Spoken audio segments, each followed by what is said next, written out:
নিয়েছিলাম আর সামান্য পরিমাণে হাফ কাপের মতো জল দিয়ে দিয়েছিলাম আর ভালো করে পেস্ট করে ওই জলটা ছেঁকে নিয়েছি। তো দেখতেই পাচ্ছ একদম কালার লাগছে, তাই না? তো কিন্তু এটা ন্যাচারাল কালার। হ্যাঁ, এরকম নর্মাল টেম্পারেচারের জল, মানে ঠান্ডা জল। তো এই দেখো, এই ময়দার মধ্যে আমি 3 চামচ চিনি দিয়ে এটাকে ভালো করে সামান্য পরিমাণে দেখে দেখে জলটা দেখে দেখে এইভাবে গুলে নেব। তো একটু গুলনটা হবে, মানে খুব মোটাও না আর খুব যে পাতলা তাও না, একটা থকথকে ব্যাপারের মতো গুলে নেব। তো চলো গুলে নিই। আমি এখানে এই যে কফি যে ব্লেন্ডার থাকে, সেই কফি ব্লেন্ডারের সাহায্যে আমি একটু ভালো করে এভাবে ব্লেন্ড করে নেব, কারণ ঠান্ডা জলের মধ্যে ময়দা। এরপর আমি এই বিটের যে জলটা আমি বের করে রেখেছিলাম, ছেঁকে নিয়েছিলাম, এর মধ্যে 1 চামচের মতো চিনি দিয়ে দেবো। এখন আমি এর মধ্যে সামান্য পরিমাণে এই যে ময়দাটা গুলেছিলাম না, এটা সামান্য পরিমাণে জাস্ট দিয়ে দেবো। তো চলুন এই ময়দা আর বিটের যে জুসটা আছে এটাকে ভালো করে ফেটিয়ে নেব।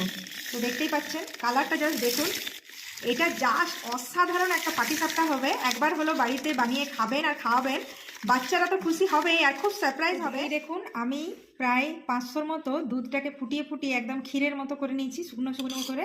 এটাতে এলাচও দিয়েছি। এরপরে এর মধ্যে আমি একটু নারকেল কুড়ে দেবো, তাহলে কি হবে, পাটিসাপটাটা একটা দারুণ টেস্ট হবে। পাটিসাপটার এটা পুর বানাচ্ছি আর কি। তো এই দেখুন নারকেলটাকেও ভালো করে কুড়ে নিচ্ছি, কুড়লে একটু বেশ মুখে লাগে। বিটরুট আর ময়দা দিয়ে আমি রেডি করেছিলাম একটু ব্যাটারটাকে, আর এখানে আছে পুরো ব্যাটারটা, তাই তো? তো এই দেখুন এখন একটা হবে ম্যাজিক। এই যে বোতল নিয়ে নিয়েছি, আর বোতলের মধ্যে আপনাদেরকে আগের দিনও দেখিয়েছিলাম নুডলস বানানো। তো অবশ্যই এইরকম বোতল নিয়ে নেবেন, নাহলে একটা জলের বোতলে ফুটো করে নিলেও এইভাবে আপনারা করতে পারবেন। এরপরে আমি বোতলটাকে ভালো করে টাইট করে লাগিয়ে দিলাম। তো দেখুন বন্ধুরা, এরপরে পাটিসাপটাটা করবো। তো আমি প্রথমেই তাওয়া গরম হতে দিয়ে দিয়েছি। তো এখানে আমি বাড়ির বানানো গাওয়া ঘি দিয়ে দিচ্ছি।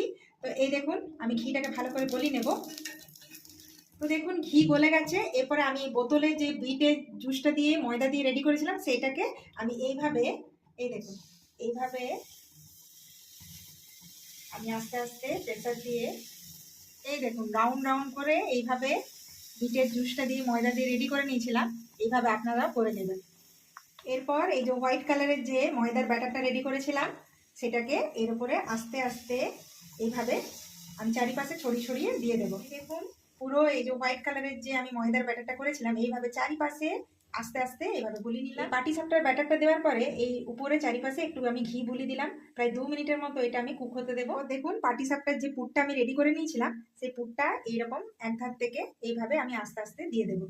একটু ভরে ভরে দেবো, কারণ পাটিসাপটার পুর তো একটু পুর ভরা থাকলে খেতে কিন্তু খুবই টেস্টি হয়। একবার হলেও বাড়িতে অবশ্যই রেসিপিটা ট্রাই করবেন, ফ্যামিলি লোকেদের সাথে এনজয় করতে ভুলবেন না।